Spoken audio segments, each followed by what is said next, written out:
ओम शांति। 10 अगस्त की मुरली है। ज्ञान के सागर, आनंद के सागर शिव परमात्मा कहते, मीठे बच्चे, जब तुम बाप की गोद में आते हो तो यह दुनिया खत्म हो जाती है। तुम्हारा अगला जन्म नई दुनिया में होता है। इसीलिए कहावत है, आप मुए मर गई दुनिया। प्रश्न है, किस एक रस्म के आधार पर बाप के अवतरण को सिद्ध कर सकते हैं? ऐसी कौन सी रस्म अभी भी चलती है, उस रस्म के आधार पर हम सिद्ध कर बतला सकते हैं कि परमात्मा अवतरण लेते हैं या परमात्मा का अवतरण होता है? उत्तर है, भारत में हर वर्ष पितृ खिलाने की रस्म चलती है। किसी ब्राह्मण में आत्मा को बुलाते हैं, फिर उनसे बातें करते हैं, उसकी आश पूछते हैं। अब शरीर तो आता नहीं, आत्मा ही आती है। यह भी ड्रामा में नोंद है। जैसे आत्मा प्रवेश कर सकती है, वैसे ही परमात्मा का भी अवतरण होता है। यह भी तुम बच्चे सिद्ध कर समझा सकते हो कि परमात्मा किसी के तन में आकर हमको ज्ञान दे रहे हैं। गीत है, मरना तेरी गली में। ओम शांति। यह भी गायन है इस समय का। कौन सा गायन? मरना तेरी गली में, जो फिर भक्ति मार्ग में चला आता है। इस समय जबकि तुम बाप के पास जीते जी मरते हो, तो बरोबर सारी दुनिया ही खत्म हो जाती है। अज्ञान काल में मनुष्य मरते हैं तो इसी दुनिया में जन्म लेते हैं। दुनिया तो कायम है ना। कहावत है, आप मुए मर गई दुनिया। तो तुमको मरना है इस दुनिया में, लेकिन जन्म लेना है नई दुनिया में। ये सिर्फ तुम ब्राह्मण ही जानते हो। ईश्वर का बच्चा होने से तुमको सतयुग का बर्थराइट मिलता है। बर्थराइट जन्म सिद्ध अधिकार है। जब हम बाबा के बच्चे बनते हैं तो हमारा अधिकार है सतयुग में जाने का, और वो हमको मिलता ही है। स्वर्ग की बादशाही मिलती है, नरक खत्म हो जाता है, तो बाबा कहते तुम सतयुग में जन्म लेंगे। इसमें कोई मेहनत नहीं है, सिर्फ बाप को याद करो। दिली दिल में बाबा बाबा बाबा, बस यही धुन लगी रहे। पिछाड़ी में कोई मरता है तो उठाते समय कहते ना, राम नाम सत्य है। ये भगवान को ही कहते हैं, देखो राम का नाम सत्य है। अर्थात परम पिता परमात्मा जो है वो सत्य है, सत्य है, उसका ही नाम लेना चाहिए। तो तुम बच्चों को बाप समझाते हैं, कोई भी आवाज नहीं करना, सिर्फ बुद्धि से परमात्मा को याद करना।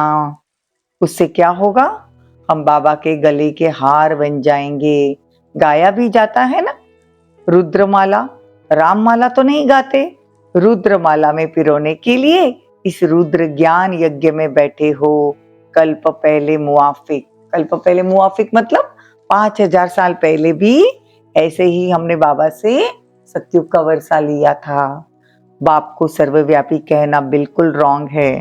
दुनिया वाले कहते ना परमात्मा कण कण में है, तो परमात्मा कण कण में नहीं हो सकता। ये बातें बिल्कुल अच्छी रीति समझकर दुनिया वालों को समझानी है।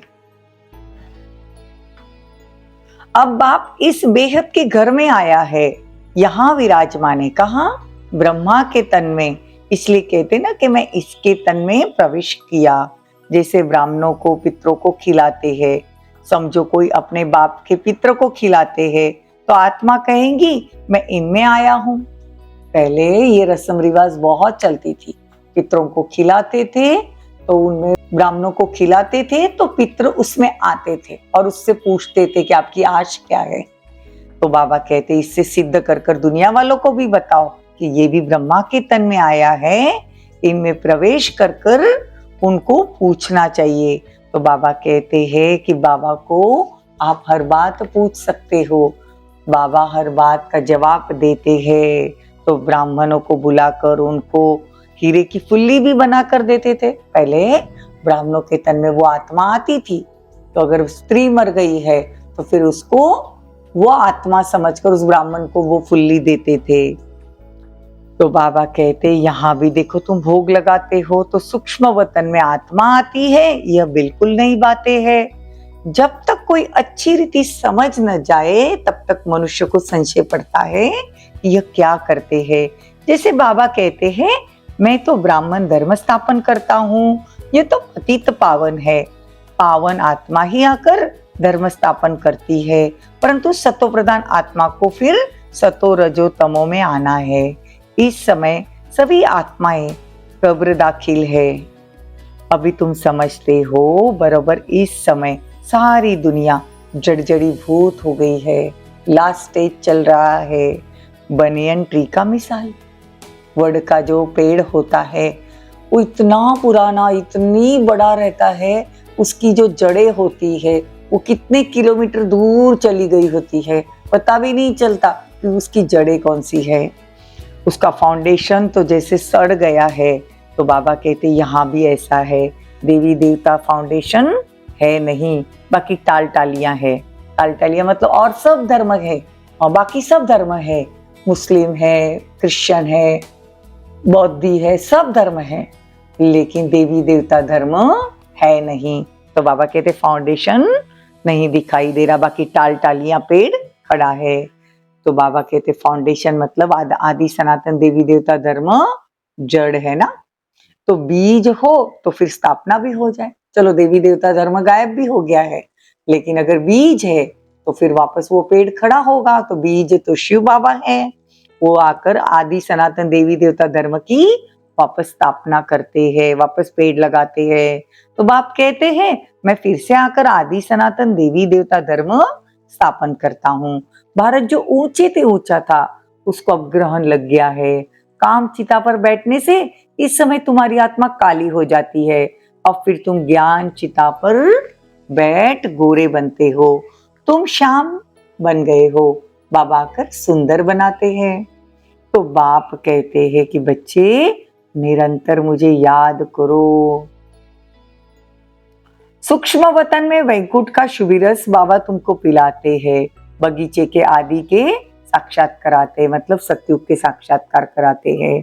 शुभी रस पीकर आते हैं ना, तो प्रिंस प्रिंसेस बगीचे से फल ले आते हैं। अब सूक्ष्म वतन में बगीचा तो हो न सके, जरूर वैकुंठ में होगा। एक एक को साक्षात्कार तो नहीं कराएंगे, जो निमित्त बने हैं उनको साक्षात्कार बाबा कराते हैं। अगर तुम याद में रहेंगे, बाबा के बच्चे बनकर रहेंगे, तो पिछाड़ी में तुमको भी साक्षात्कार होगा। ये तो पहले गौशाला बननी थी, भट्टी में पकना था, तो बहुत आगे 14 साल की भट्टी बाबा ने जब की, तो बहुत आत्माएं अपना घर बार छोड़कर परमात्मा आ गया, इसीलिए आ गए क्योंकि बाबा ने उनको बहुत साक्षात्कार करवाए। अभी बाबा कहते हैं जब आप निरंतर याद में रहोगे तो पिछाड़ी में मैं तुमको साक्षात्कार कराऊंगा। बच्चों को समझाया है कि सिर्फ कोई को लिटरेचर देने से वो नहीं समझेंगे, समझाने वाला टीचर जरूर चाहिए। टीचर 1 सेकंड में समझाएगा, ये तुम्हारा बाबा है, ये दादा है, ये बेहद का बाप स्वर्ग का रचयिता है। सिर्फ कोई लिटरेचर दे दिया तो देखकर फेंक देंगे, कुछ भी नहीं समझेंगे। इतना जरूर समझाना है कि बाबा आया हुआ है, भगवान इस धरती पर आ गया है। बाबा कहते ढिंडोरा पिटवाना चाहिए, ये तुम्हारा फर्ज है। बाप का शो करना हम बच्चों का फर्ज है। एक धर्म की स्थापना, अनेक धर्म का विनाश जरूर होना है। तो तुम जानते हो हम नर से नारायण, नारी से लक्ष्मी बनते हैं। यह हमारी एम ऑब्जेक्ट है, यह हमारा लक्ष्य है। ब्रह्म कुमारी इस ईश्वरीय विश्वविद्यालय में जब हम जाते हैं तो मनुष्य से देवता होकर निकलते हैं। तो बाप कहते मीठे मीठे सिकिलदे बच्चे, कितने ढेर सिकिलदे हो। देखो किसी का अगर बच्चा गुम जाता है, 6-8 महीने नहीं मिलता है, और फिर आकर मिले तो बाप को कितनी खुशी होती है। तो यह भी बाप है। लाडले सिकिलदे बच्चे, तुम 5000 वर्ष के बाद आकर मिले हो। हमारे से ज्यादा हमारे बाबा को इतनी खुशी है कि मेरा बच्चा जो गुम हो गया था इस दुनिया में, मैंने उसको वापस ढूंढ के निकाला है। तो लाडले बच्चे तुम बिछड़ गए थे, अब मैं तुमको आकर बेहद का वर्षा देता हूँ। DT world sovereignty is your godly birthright. बाबा तुमको बेहद की बादशाही देने आया है और ये तुम्हारा बर्थ राइट है, तुम्हारा जन्म सिद्ध अधिकार है। 7 दिन का कोर्स भी करता है और बाबा की पहचान भी उसको मिलती है, तो वो स्वर्ग में जरूर जरूर जरूर आना है। तो कभी ये नहीं सोचना कि मैं सतयुग में आऊंगा कि नहीं, मेरी तो धारणाएं नहीं है, मैं तो बाबा की कोई बात नहीं सुनता हूँ। बाबा कहते वो मेरा बच्चा बना तो उस प्रॉपर्टी का अधिकार है ही, सतयुग की प्रॉपर्टी का, वो भी मम्मा बाबा कहकर फिर अगर भूल जाएंगे, फारकती देंगे, तो फिर गले का हार कैसे बनेंगे। बच्चों को कितना प्यार किया जाता है, बाप बच्चों को सिर पर रखते हैं। बेहद के बाप के तो कितने बच्चे हैं, तो बाबा कितना ऊंच माथे पर चढ़ाते हैं। जो पाँव में गिरे हुए थे उन्हों को माथे पर चढ़ाते हैं। तो कितना खुशी में रहना चाहिए और श्रीमत पर चलना चाहिए। अपनी मत पर चला तो मरा। बाबा पूछते हैं ना कि कितने नंबर में पास होंगे, बाप भी कहते हैं सूर्यवंशी बनो, मम्मा बाबा को फॉलो करना पड़े, आप समान सुदर्शन चक्रधारी बनाना है। देखो कोई 7 दिन का कोर्स भी करे तो बहुत अच्छा रंग चढ़ जाता है। तो बाबा कहते हैं कि पहली पहली बात तो समझाई है जाती है कि सबको बोलो कि यह बेहद का बाप है, तुम उसको जानते हो, तो पहले पहले अल्फ पर समझाओ। बाप कहते हैं मेरे सिकिलदे बच्चे, ऐसे कोई साधु संत सन्यासी कह न सके।